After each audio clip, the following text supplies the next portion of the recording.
Friends, तो जो हमने इससे पहले जो वीडियो देखी, स्टैटिस्टिकल एरर्स के जो हमने दो पार्ट्स को स्टडी कर रहे थे हम, sampling errors and non sampling errors. तो सैम्पलिंग एरर हमने इससे जो प्रीवियस वीडियो है उसमें अच्छे से बता दिया है। तो अब इस वीडियो में हम क्या करेंगे, नॉन सैम्पलिंग एरर्स, और इसके बाद जो नेक्स्ट वीडियो होगी उसमें हम इसके एमसीक्यूज करेंगे साथ में। तो देखते हैं नॉन सैम्पलिंग एरर्स। ठीक है, तो स्टार्ट करने से पहले आप सबसे पहले इसका स्क्रीनशॉट ले लीजिए।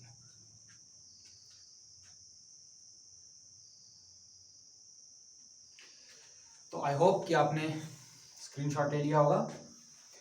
तो स्टार्ट करते हैं नॉन सैम्पलिंग एरर्स। तो जो हमने सैम्पलिंग एरर पढ़ा, ठीक है, वो होता था जब भी हम कोई सैंपल लेते थे उसमें जो एरर्स आते थे उसको सैम्पलिंग एरर कहते थे। तो नॉन सैम्पलिंग एरर्स जो होते हैं, it is done by human mistakes.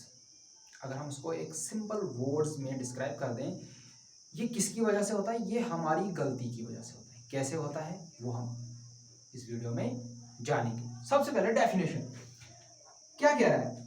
The errors mainly arising at the stage of data collection. होता है डेटा को कलेक्ट करते टाइम ये गलतियां होने की संभावना होती हैं, ठीक है। एंड प्रोसेसिंग ऑफ डेटा, और डेटा जब प्रोसेस होता है, दो बातें कही। एक तो जब हम डेटा को कलेक्ट करते हैं और जब डेटा प्रोसेस होता है, ये गलती उन्हीं दोनों स्टेजेस के बीच में होती है, are called non sampling errors. ठीक है, इसको हम नॉन सैम्पलिंग एरर्स कहते हैं। It is done by mostly human mistakes. बोलता है ये जो गलती होती है ह्यूमन मिस्टेक की वजह से ही होती है। It is present in both sample survey as well as complete enumeration. क्या कहता है? बोलता है ये जो प्रेजेंट होता है, नॉन सैम्पलिंग एरर जो होता है, ये जो प्रेजेंट होता है दोनों तरीके से होता है। या तो सैंपल सर्विस में होता है या तो कंप्लीट इन्यूमरेशन करते हैं डेटा का। ठीक है, या तो सैंपल लेते हैं या तो कंप्लीटली उस डेटा को सर्वे करते हैं, दो तरीके से। आई होप कि आपने इसको समझा होगा। अब क्या है रीजन? नॉन सैम्पलिंग एरर जो हो रहे हैं इसके पीछे रीजन क्या है, इसका मैग्नीट्यूड क्या है? अब क्या कह रहा है? Measurement of sample. क्या कह रहा है? जो हमने सैंपल लिया है उसका जो मेजरमेंट है, उसमें जो गलतियां हुई होंगी उसकी वजह से ये एरर आ सकता है। मेजरमेंट की वजह से, डेटा का मेजरमेंट कितना है क्वांटिटी में, ठीक है, वो magnitude. Non response that means कि हमने कुछ डेटा लिया हुआ है, हम कर रहे हैं, ह्यूमंस कर रहे हैं गलतियां। हमने एक डेटा लिया है, उस डेटा को हमने सीरियसली नहीं लिया, हमने उस पर अच्छे से रिस्पॉन्ड नहीं किया, उसकी वजह से गलती हो सकती है। Miss interpretation. अब क्या हो रहा है कि जो हमने डेटा कलेक्ट किया था, ठीक है, डेटा कलेक्ट किया था, अब उसमें इंटरप्रिटेशन होनी चाहिए, अच्छे से बातचीत होनी चाहिए। बहुत सारे कलीग्स जो होंगे हमारे, बहुत सारे एक्सपर्ट्स जो हमारे होंगे, उनके बीच में एक डिस्कशन चलेगा। उस डिस्कशन में क्या देखा हमने कि मिस इंटरप्रिटेशन रहा, अच्छे से हमने डील नहीं किया हर एक चीज को, जिसकी वजह से क्या हुआ? नॉन सैम्पलिंग एरर हुआ। एंड द अर्थमेटिकल, बहुत ही सिंपल शब्दों में अर्थमेटिकल मतलब कि कैलकुलेशन सिंप्लीफाई करते करते हमसे जो गलती हो गई, अर्थमेटिकल मिस्टेक्स। सैंपल बाइस। अब सैंपल बाइस क्या होता है? It is tendency to favour the selection of participants that have particular characteristics. क्या कहता है?